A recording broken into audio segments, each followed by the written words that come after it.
Hi, my name is Ben Cheyenne. I'm Rob Tisdale. Sean Valentino. Rajiv Satyal. I can't remember exactly where I learned it, but I'm gonna say just talking with friends in high school, and I don't know, it's just kind of like a common sense thing that seems to get less common sense the older you get. And since there's been like rape cases in the news lately, and like the Stanford swimmer, it like culturally we all say, you know, that poor girl, like that guy was like raping her behind the dumpster, and that asshole should go to jail forever.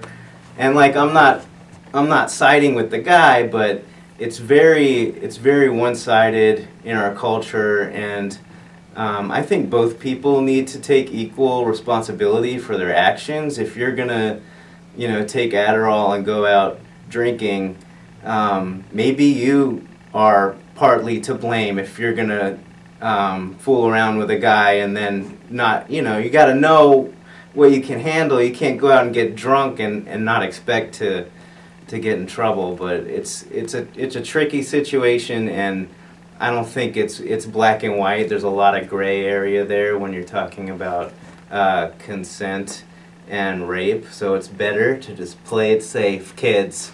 Play it safe. Growing up, I didn't really date much at all. That's probably why I have the problem dating now. You know, it's like you always think maybe later you'll figure it out, and then later comes like, oh, I didn't figure anything out. But I feel like, well, my mom and I never really had the talk, and my dad wasn't even in my life at all, so all I could really go off is like certain shows I watched. Like there's always that one episode of that one show that dealt with it, and it's just like you might as well take that for what it's worth, you know?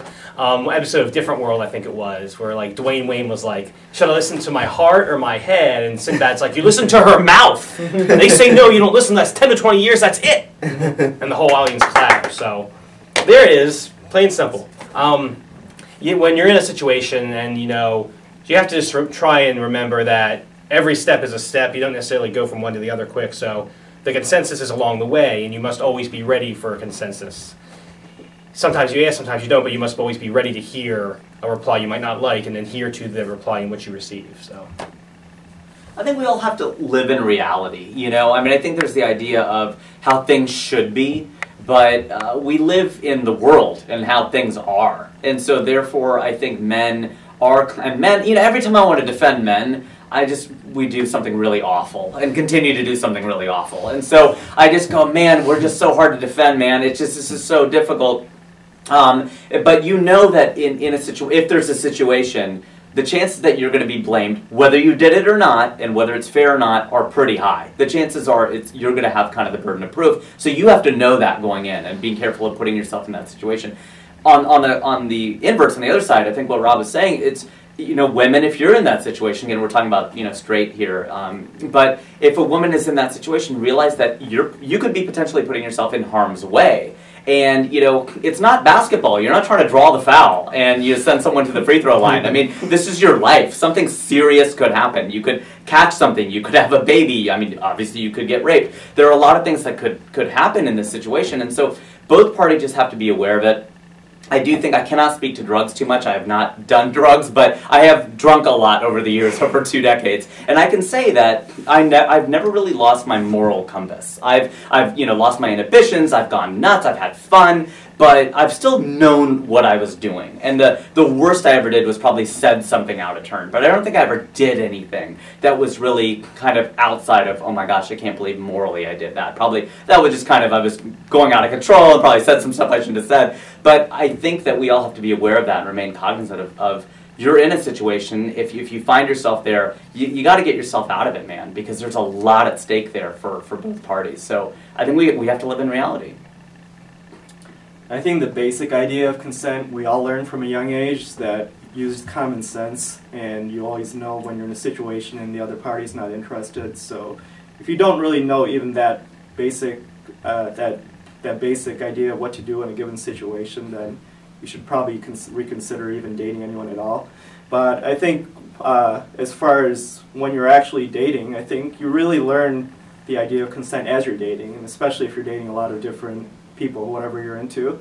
And from dating, I learned my idea of consent from dating a lot of different girls, and a lot of wild, crazy girls that you kind of imagine are always, in your mind, you're like, yeah, they're always consenting, but in reality, they're not. You kind of have to learn how to read a situation, and I think that a lot of that comes from experience, and I always encourage guys to date a lot of different women just to get a good idea of what women like, what they don't like, and also kind of know how to read situations. And I think that's really how I kind of learned my idea of consent, is from dating a lot of different girls, being in the heat of the moment, but also knowing that even if it looks like, you know, this is a girl that, you know, is a guarantee, that it's not always a guarantee, and just understand that, you know, if she doesn't seem like she's interested, then you have to back off. And, you know, a lot of times I'm with girls that kind of, they make the first move too, but at the same time they might cut it off, and you're like thinking, oh man, but at the same time you gotta realize, okay, let's cool things off, and then, you know, maybe we can see each other again. So it's just about reading the situation. Some of it's physical, right? I mean, Yeah. not to jump back in, but it's just the very nature of the fact that we've got a stick and there's a hole, right? So it's the idea that you put your penis in something and you're going to leave, and you put your penis in something. But if you have a vagina, something's gone into you. That's a very different situation, that you were literally violated. Something literally went into you, and that's got to be, I'm not a woman, I haven't been in that situation, I'm not a gay man either, you know it that way too. But I've not had something go into me, so I don't know what that feels like, but I could imagine it's probably a very different feeling from, well, I just stuck my penis in a hole and I left. That's just the biological, fundamental nature of it that I think men were just checked out on. And go, so what? I mean, put our penis in a hole. Right, but when you are that hole, that's a very different thing, and there's much more to it than you're a hole. You're a human being, whole with a W. I think that there's that whole idea, right? All right, I'm done. You get a laugh, leave it. All right. It's hard to top that. I'll just throw it in. Like, I was younger. I had a guy friend. He was violated by a woman. I believe him. His story was checked out, and he felt every bit as horrible with telling the story. So Sure.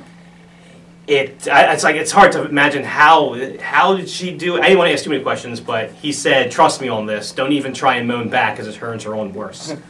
I was like, "Oh wow, I'm sorry, man." Sure.